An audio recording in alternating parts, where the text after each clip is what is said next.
Yeah, so the night before the race, I had ramen, because it has a lot of salt. And I think there's some carbs in the noodles. Yo. And then I had a cold piece of pizza before I went to bed that night. So, hey, it worked, bro. I didn't have no stomach issues. Like, the people that tuned in today, they want to hear about poop, man. I've been seeing on Instagram, the people, they really enjoyed the poop conversation, which is funny because that was so just like natural. Yeah. But we'll get to that. Let's go here first. I'm Joshua Potts, Mr. Possible, always with the brother with the same mother, Aaron Potts, Super Hot Potts, and you're watching and listening to your favorite two black runners every single Two black, two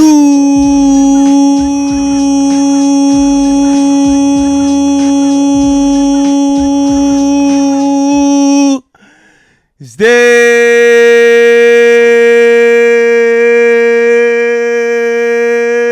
We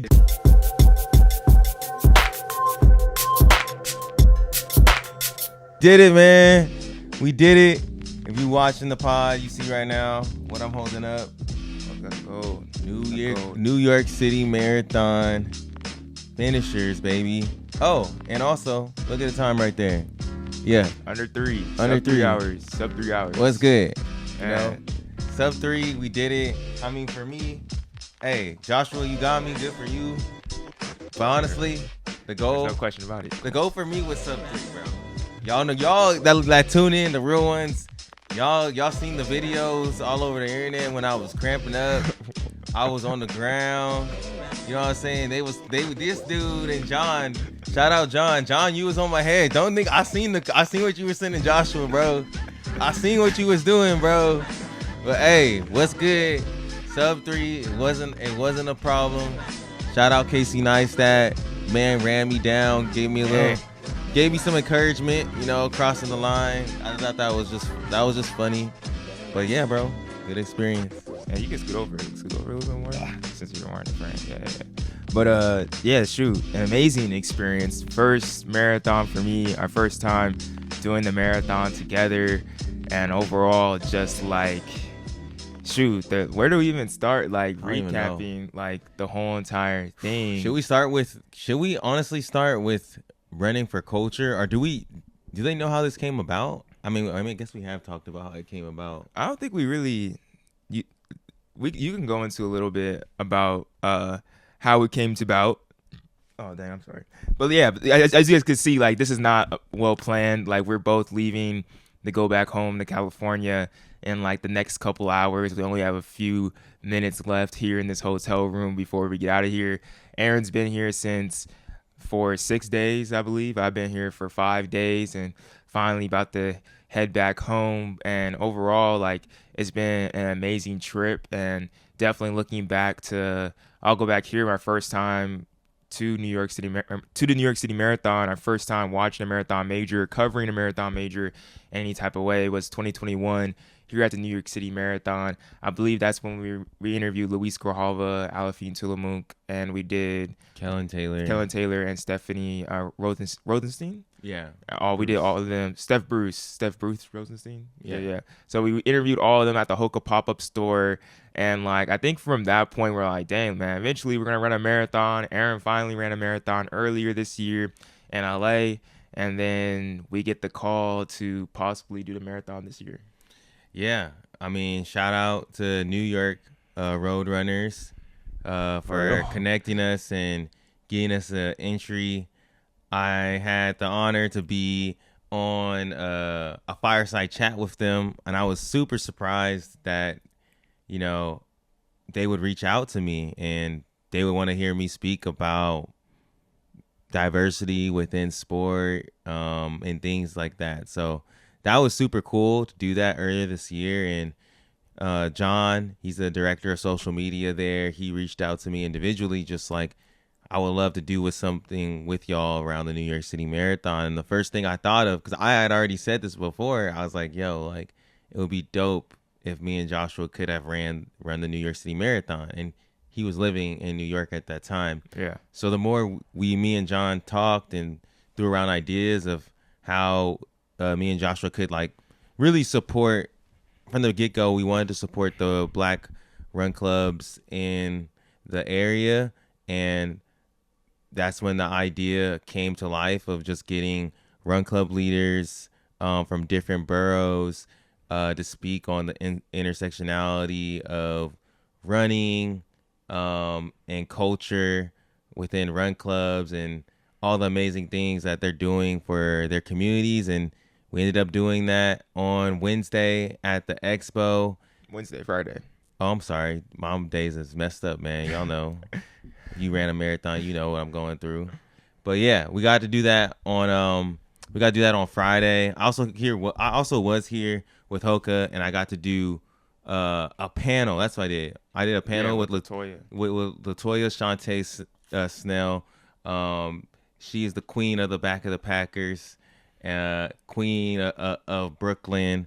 And that was dope and opened my eyes up to what people from that back of the pack really go through, and you know what they do does really matter. And to top that off, on Friday we had to do that expo with the black led run club leaders, and that was a cool experience because it was people we've watched over the years and we got to know over the years. But then also starting that panel, there was probably like maybe 5 people in the audience, and then by the end we had probably around like 30, and it was like 90% black people. So I felt like that was powerful. No, yeah, super special just to be there with Jerry Francois of the Goldfinger Track Club, Jack Gregg of Black Girls Run and New York Roadrunners coordinator, also Yasmin Rios of Bronx Endurance Runners, and then plus we had Josh Mock of We Run Uptown. So like a great assortment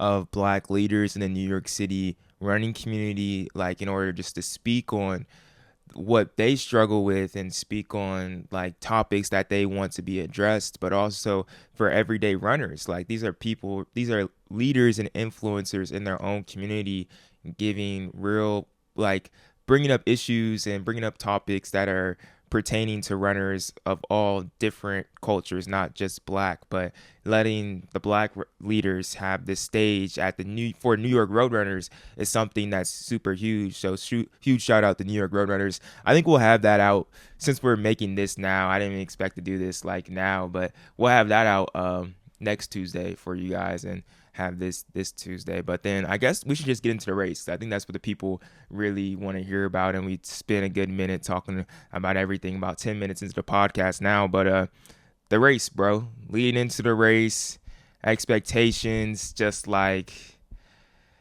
it was a lot. It was a lot going into it. First, we gotta start here though. We really gotta start here, because if anybody's gonna need a New York City Marathon, y'all need to be prepared for this. Ted Metellus, I know you listening too, bro. You shout out to Ted. You shout out to Ted, bro. That's the man, bro. We didn't get to see you out here, bro. Yeah. But hey, I saw love. We heard your voice, man.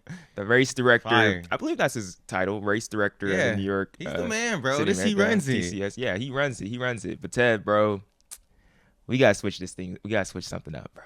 We gotta switch something up, man. We need some tents, bro. We need some tents out there. We need some heaters. Bro. We need some. I would take a trash can with some fire in it, because we got there at 5 a.m. Woo. The Flats, Waltzworth, something like that, Staten Island. We out there at 5 a.m., 5:20, and I know we chose this. I understand that, but I didn't know the full scope of what was going on. People don't know there's a marathon before the marathon. There is. Like, you got to get on a bus to take you to Staten Island to get into your corral. And there's like a whole bunch of different corrals. And our bus left at 5 a.m. So we woke up probably at like 3:50, shower, get dressed. And if you know me, I don't like to be rushed. So I got to get there early. So we got to the buses around like 4:30. Y'all saw it on the story, bro. Get on the bus. Our oatmeal. Yeah, get on the bus. I'm thinking this bus ride, it must be like 90 minutes or something. So that's what it said. It said the process would be approximately 90, but I understand that's probably just because 4:30 in the morning. I'm already hyped, bro. I'm listening to my music. I'm like, let's get it. Like, come on. We got homeboy in our and we don't start line. till 9:10. We got the homeboy in our line telling us like, oh man, New York City Marathon. I never ran it, but it's amazing, man. I ran Boston. Yada. Like, shoot, we get hyped. So I'm thinking we're gonna be on the bus from like 5 to like 6:30.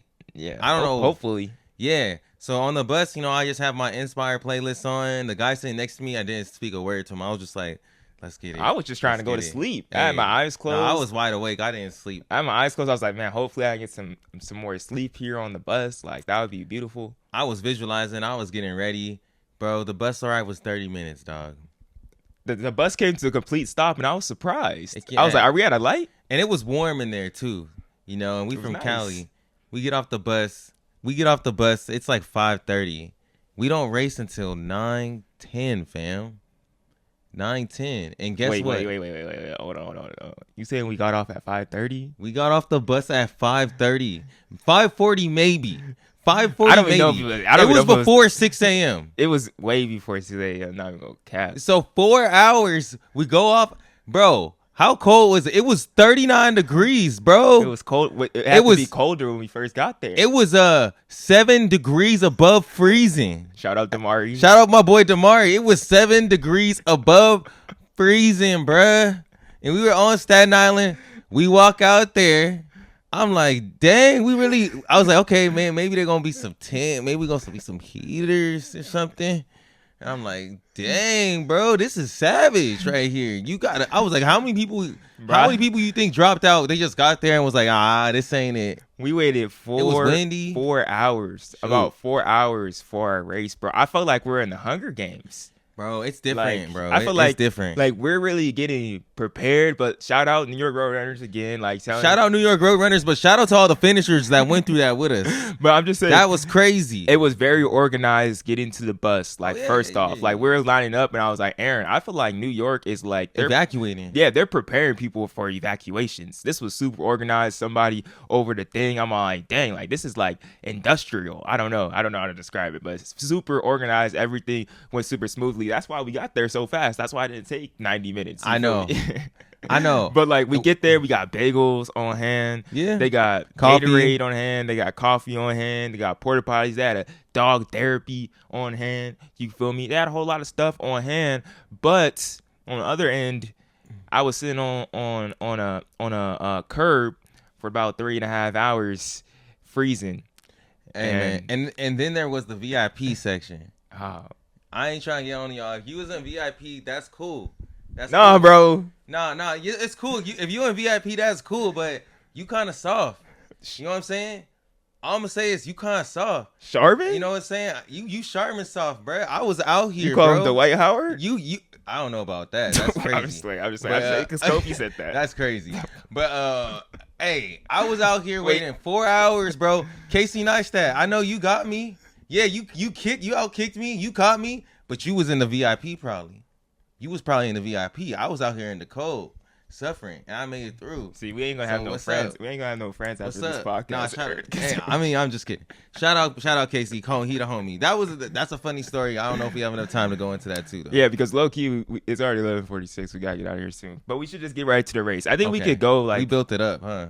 Yeah, we built it up, and I think that was a big part of the race right then. I think we're not going to get to everything. This honestly warrants probably an hour worth of storytelling for being our first race together. But I think one of the biggest things about this race, as Aaron mentions, Casey Neistat, was the fact that we ran with this dude for about 60%. Or more 70, than 60%, 70% of the race. He was with us until he was right behind us until probably mile 17, 18, 19. That's when we kind of maybe 16. I don't know. I feel like he was first. We were going up the bridge. He was right there. Oh yeah, 17. Once we got on the First Avenue, he wasn't. Once we're going up Queensboro, he wasn't with us. But long story short on that is the story behind that is. Literally 2 days before the marathon, we're walking through Soho, and I'm crossing the street, and I see Casey on his boosted board, and I'm like, I don't really. I've seen a couple of his videos, but I wouldn't say I'm a huge follower of Casey Neistat, but I know who he is. So I was like, he sees me looking at him, I'm like, wait, I think I know who that is. And I was like, oh yeah, it's him. So I was like, I saw that he posted something that he wanted to break sub 3. So I was like, yo, what up, Casey? I didn't even tell him my name. I was just like, yo, what's good, bro? I see you trying to break 3. We trying to break 3 on Sunday too. We'll see you out there. Literally 3 miles in, I'm like, oh shoot, he's right with us. I know. It was just funny, and I was like, yo, what's up, man? He's like, oh, good seeing y'all again. It was just funny that he ended up running with us, and then like, yeah, let's go through more of the race, and I'll talk about when he passed me on the end. He just gave me like I was dying the last 2 miles, and he passed me on the back, passed me at the end. He gave me like a good tap on the back, and I was just like, man, bro, I really got hogged by this man. It was really cool though, because throughout the entire race, I believe the dude Roberto, who was pacing him to, he's New York Roadrunners coach.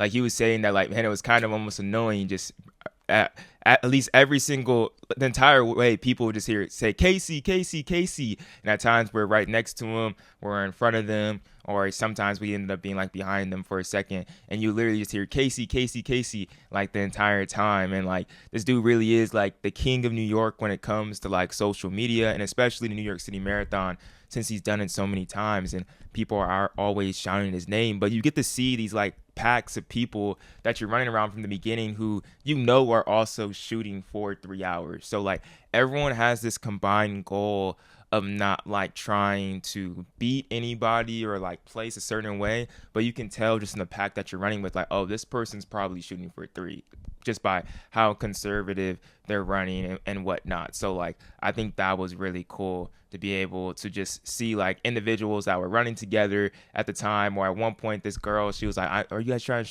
shoot for sub 3? And she tried to run with us. So like it was a cool opportunity. I guess let's go here as we talk more about the race. How did you like the course? How did you like the experience just all together? And yeah.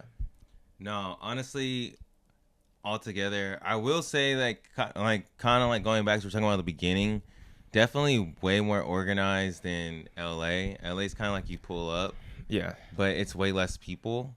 And then yeah, it's just like crazy. Like this year they said this was the world's largest marathon ever. I think 56,000 or something like that finishers. So it's just crazy the amount of people that are out there, and it's just such a long buildup to then once you get out there, it feels like you're entering an amusement park. You like come off that first bridge and then it's just like a sea of people everywhere just cheering for you, going crazy. But then on top of that, kind of like Joshua was saying, like the streets are wide and they're completely filled with people around you. When I ran LA, it's a lot of people, but it's not like that to where you have so many people around you. And that kind of, well, it can help like push you, but it's also, you do have to be very very cautious. Or like I was more cautious than Joshua, I would say, just because like I ran one before and I cramped up so bad and I really did not want that to happen. Like the thing that got me is when we were running, especially in the beginning, but we honestly, if you look at our splits, we go on our Stravas, like we were pretty consistent throughout, like on pace. But at times I would pick it up just because there's so many people around us that I would get caught in the game of just passing people, because like that's normally like that's what I'm used to, is just like passing people. So I definitely got caught in that game of like, all right, there's this person's right, like this person's close to pass me, let me pass him real quick, and now quicken our pace to 6:20, and I'm all like, okay, wait, let me slow down a little bit. Yeah, and it's just like you got to realize, you know, at the end of the race, you're going to feel good until you get to like 23 miles. Yeah. At the end of the race, your legs just hurt so bad. So, yeah, we did a good job of like really like holding back. For a moment, I thought Casey and fam, I was like, are they just running off of us? But it does make it easier to know those people that have the same goal. At some point, though, they probably were, because even if like the dude Roberto, I'm sure he's done New York City Marathon a whole bunch of times, and there's other people in the race that did a whole bunch of marathons. At one point, you can just key off the people around you, because you're all working for that same thing. You can tell who is like, okay, these people right here, like they're on it. They're not trying to push it too hard. Like they're in control. Because like me and Joshua were. It wasn't like a pace fast enough for us to be aerobically exhausted. So, I mean, as you guys have saw, we were taking videos, we were having fun, but we were talking, and checking in with each other throughout the time, which was very helpful. So yeah, I think we should put that in perspective too, and then we could talk about the end of the race and just how we felt about things that like, our plan going into was very much like complete and like try to break 3 hours too in the process. And I I was always saying like if I felt good, maybe we could run 2:55. But the main thing was like definitely competing and like the training that we did. Like we talked about it on here where I was really just trying to run like most of the training. I was running 5 days a week, and then I started running 6 when I started. Like someone was shout out Mark Hazar. Did I just say his last name? Weezar. Shout out Mark Weezar, who helped me with my training on the last couple, like four weeks.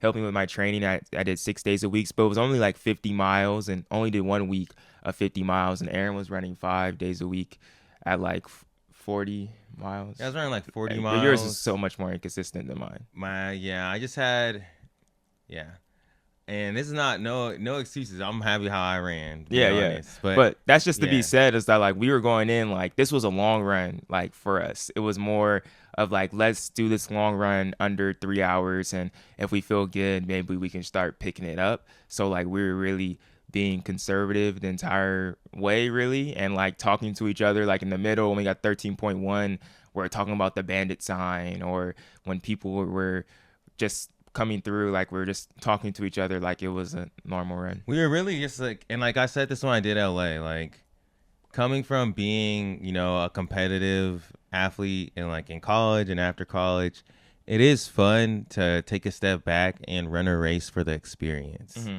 And I think that's what we did. And we were still able to push ourselves and have a time goal. But I even told Joshua, I'm like, man, like I do feel kind of weird about like celebrating running under 3 hours, because like I'm a pretty competitive athlete, and I don't know, I know I can run better than that. And it's just like, and like if you ran with me in college, you probably are after college, you kind of get what I'm saying, where it's like, oh yeah, like who cares, like you broke 3 hours, it's not that big of a deal. But for anyone that feels like that, that's coming from a similar situation like me, why not celebrate yourself, bro? Regardless of what it is, you completed a marathon, and if you set a goal for yourself and you accomplish that, you have the right to celebrate that. So like mentally, I think that is somewhat of that's something I've been working on since I've quote unquote retired from being super competitive or trying to be a professional athlete. That's something I have been working on for a long time, because so you could kind of say this is like a culmination of that. Like there was a time where I was just like, bro, why would I even run? What's the point of me running if I'm not trying to go to the Olympics? Now I just ran 2 marathons, and why did I do those? I did them to just challenge myself mentally and physically, and I did them to have fun, and I did them because I wanted to show my family the same thing, bro. You don't have to be trying to go to the Olympics to go and do a marathon, bro. Like you could just go run one because it's good for your mental and physical health. It's a challenge to have in your life, and there's a lot of benefits that come from that. So for anyone else that kind of like struggles with that type of thing, just know you're not alone, but don't be afraid to do things to still challenge yourself for where you're at right now. And you don't have to be the athlete that you were then, because you're not the person that you were then. So it's all about growth, bro. That's a marathon. There you go. That was good, bro. Especially if you feel inclined. If you feel inclined to do it, and like you feel like some people are gonna judge you or whatever type of way, like, bro, just do it. Like it's gonna be a great experience to go in. Now we did talk about, like, me and Aaron, we were talking a lot during the race, but once we got to like once we got to Queensboro, and we're coming off of that, bro, Aaron stopped talking. He wasn't pulling out his phone. I'm like, oh damn, we gotta make sure. Exactly, bro.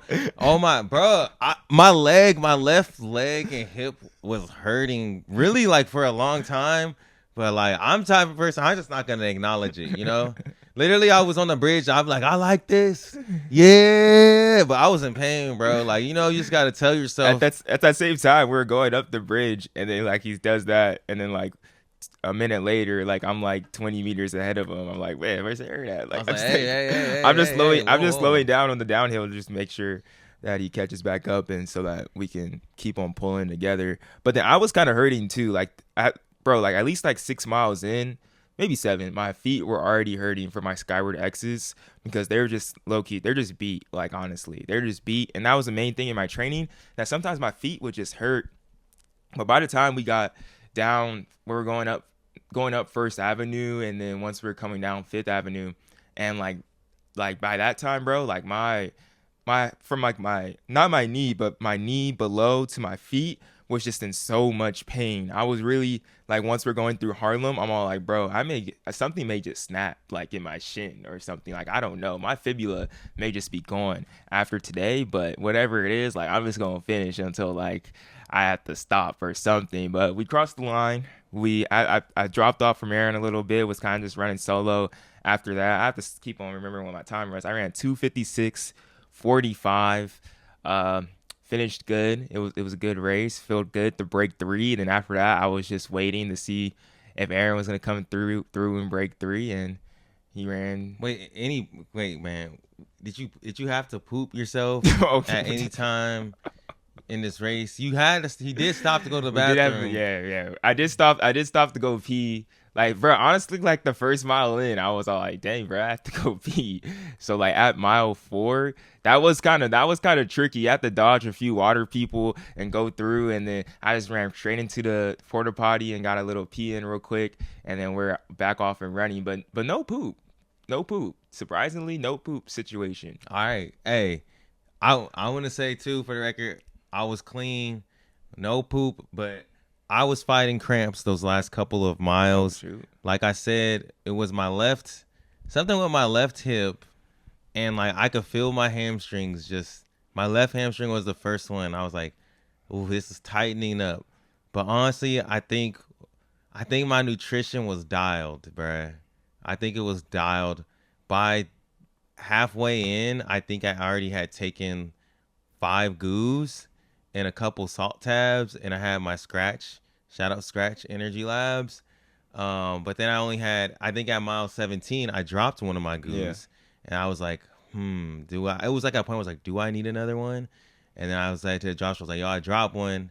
And so he gave me one of his, took that, immediately felt a little bit of boost. So then coming in from there, basically from like 19 all the way to 26, I felt something, but I just was pushing through, and I had a lot of salt stick. Shout out Salt Sticks. Salt Stick. This is not an ad, but it should be, bro. Salt Stick. They had these little tabs at the expo, and I bought them as an emergency. And like in those last ones, when I kept on feeling the cramps creeping, every basically 15 minutes, I was just taking salt tabs, and I think that really helps, bruh. And then the last, we kind of picked it up. If you look at our splits, we started dropping like 6:30s, and because we were discussing pace the entire time until like when I stopped talking. But I knew we were going too fast, and I was like, whatever, I'm just gonna go with it. This is what it is. And then once Joshua dropped me, my legs was just tightening up so much. My muscles and my quads are hurting, and I honestly, the last 2 miles or mile and a half, I thought I was running like 10-minute pace, bro. Yeah. I was like, oh my gosh, I was getting passed by so many people. I was like, is Joshua about to run like 250? Well, for a second, that's what I felt like. Well, I was just trying to get 255. I got 256. But for a second, I was feeling good. I was like, damn. Yeah, I was like, bro, I'm running so slow. I remember I saw a couple of my friends. I saw a lot of shout out to all my friends. I saw a lot of my friends on the course. My girl, Maddie Webb, from Santa Barbara. She lives closer to out here at Penn now. She was on the course. She got a video of me. She's like, let's go. I was so dead at that point. I saw Hella on the course. Yeah, shout out Hella. Hella's like, let's go, Aaron. And shout out to any people that when we were just running, they're all like, 2 black runners. They're like Aaron and Joshua. We heard that a couple of times. I saw my homies. Not as much as Casey, Steve. I saw one of my boys from Peak to the Pod podcast. I saw you, bro. I spotted you from so far away. Dog. That was hilarious. Shout out Anderson. I don't even know how I heard you. Shout out Anderson. But yeah, like that last mile was so tough, bruh. Like, oh my gosh, I ran like a 7:20, but I thought I was running way slower. And then I felt like I was starting to get to the point where I was like, I like, you know, when people start running sideways. Yeah. I feel like I was getting close to that at the end, bruh. I feel like, and then once I passed the finish, I was like, I was trying to like. Dude, my legs hurt so much once we stopped. Like I was telling I think the best comparison when we were talking yesterday, it's like getting off a treadmill. Yeah. Like imagine getting off a treadmill, then trying to readjust to gravity and like it not just moving you forward, like inertia moving you forward. That's what it is like stopping running a marathon. Because like Aaron was saying, like you just get stuck into these paces, and like even though you're tired and your legs are in pain, like you're stuck on that speed of the treadmill of 6:30, 6:40, like no matter what. You're not just going to go back to 10 minutes because that's what the treadmill and the muscle memory is taking you to. So right when I stopped, bro, my legs, it took like at least for an hour for my legs not to be at like a 9.5 of pain. Like it was Yeah, wild, bro. And when I stopped too, I almost like low key fell. I was like wobbling, and like this girl came up to interview. She's like, "Oh, I was supposed to interview you," and I was like, okay, and I just grabbed onto her because I was like, "Wait, hold on." And I was like, "Oh, you gotta find my brother. And then like, bro, but I was literally before you came, bro. I had to like hold on to her. I couldn't stand, bro. No. I was because I was wobbling, bro. Like I was like, yo, ah, man. I was like, so many. I'm still competitive at the end of the day, bro. And like that last mile, I saw so many people beat me that I didn't think should be beating me, bro. And I was just like, come on, bro. These people, I'm like, dang, bro, this person passed me. So I guess before we get out of here, because now we do have to get out of the room soon. But what is next steps, bro? What do we train for next? Marathon? I feel like a lot of y'all. Okay, I'll say one more thing before we get out of here. I appreciate everyone's love and support on social. Like y'all went crazy on the comments from some of the posts that we put up, and y'all really like seeing us race. Yeah. It was really cool, like racing with Joshua. I've ran with Caleb before, my older brother in cross country, but me and Joshua have never ran together like that. So that was a cool experience. And you guys want to see more of that. I'm also down. Like. Yeah, I'm also down, but I don't know. I don't want to say all my ideas because like y'all gonna be like, dang, y'all should do that. But like I'm not. Let's say for me, I'm not afraid to do. Like I said, I'm not really. I don't have interest in trying to make it to Olympic trials like that no more. I don't know. Things could change. I don't know, but I'll wait. Know what I'm saying? Like training like super serious, but like I don't know. I'm up for some more endurance challenges. I could do another marathon. Like I'll be down to do another major, maybe like, Chicago potentially. That'd be cool. But there's some cool like black led races and endurance challenges that I would love to go to as well at some point and shed some light on those. So once we figure it out, I'll let you know. But this is not the last time you're going to see us race together or see either one of us race. We're going to try and do more. For sure. I definitely want to do a marathon in California just for family can be there, fiance can be there, all that stuff. And then also, I still do want to run 5Ks on the track. I want to do that. Like, we'll see how soon I do that, but I do want to go break 16 on the track, and I think that would be fun to train for that. But we'll see. We'll see how I feel like at the end of this week. I think that's going to be key. But definitely another marathon or something at some point. We'll see, though. We'll recover, regroup, and see what's next. But anything else before we get out of here, bro? I know this was probably super fast. Honestly, we could have talked more, but we trying to get out of New York City. You feel me? Hey, shout out to y'all, bro. We've been doing this thing for a long time, and it does feel great. I say this every time, which is always crazy to me. Every running event I go to, somebody comes up to me and says, yo, I appreciate what you guys are doing. I watch the podcast.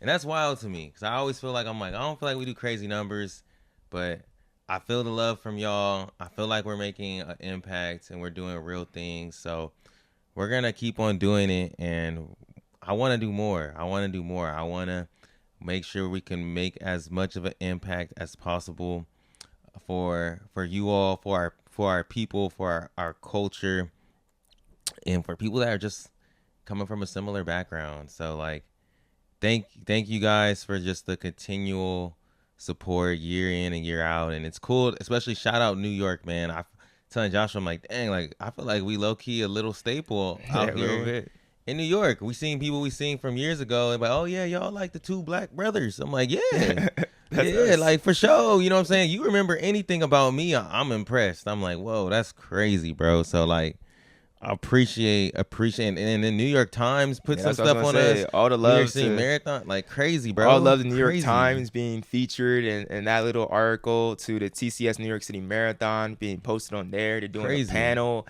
and like Aaron said, like it always doesn't reflect into the numbers, but some reason, some way, the impact is there, and I'm glad that people have liked it and enjoy it, and we're touching someone out there, and God is good just for giving us that opportunity all the time.